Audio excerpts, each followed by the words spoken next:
Bonjour à toutes et à tous. Dispositif Malraux, fin du contrat de génération et attention à l'arnaque au président, ce sont les titres du JT de ce jeudi 12 octobre. Le dispositif Malraux permet aux contribuables qui effectuent des travaux de rénovation d'immeubles anciens en centre-ville de bénéficier d'une réduction d'impôt de 30% du montant de ces dépenses.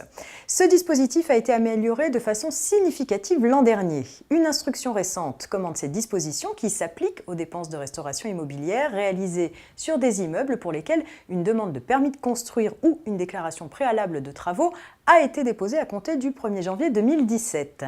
Ainsi, le plafond de dépenses de 100 000 € par an pris en compte pendant 4 ans est désormais transformé en un plafond pluriannuel de 400 000 € apprécié sur 4 ans. Il est ainsi possible de payer sur une année plus de 100 000 € de dépenses de travaux. Par ailleurs, si une fraction de la réduction d'impôt dépasse l'impôt dû, le solde peut dorénavant être imputé sur l'impôt dû au titre des 3 années suivantes.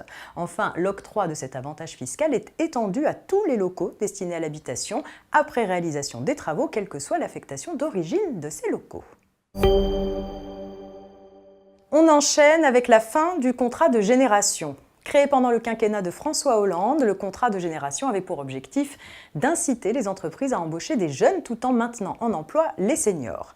Pour les employeurs de moins de 300 salariés, il donnait droit à une aide financière, tandis que pour les employeurs de 300 salariés et plus, c'était un passage obligé pour éviter de s'exposer à une pénalité financière.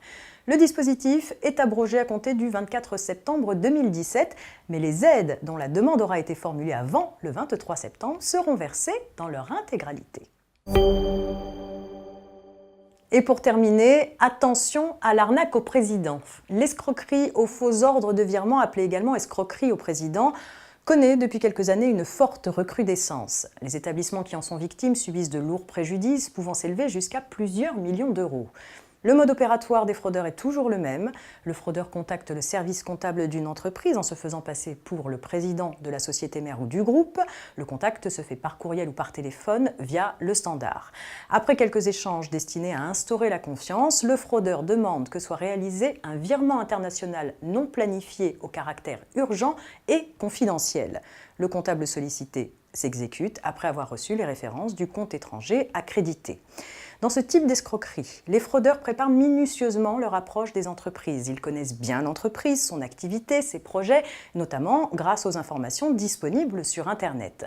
Dans ce contexte, la direction de la concurrence rappelle que les actions de prévention sont déterminantes. Alors comment se prémunir contre ces escroqueries? D'une part, rappelez à l'ensemble de vos collaborateurs la nécessité d'avoir un usage prudent des réseaux sociaux, privés et professionnels. Il faut également les alerter sur l'importance de ne pas divulguer d'informations concernant le fonctionnement de l'entreprise. Ensuite, instaurer des procédures de vérification et de signature multiples pour les paiements internationaux.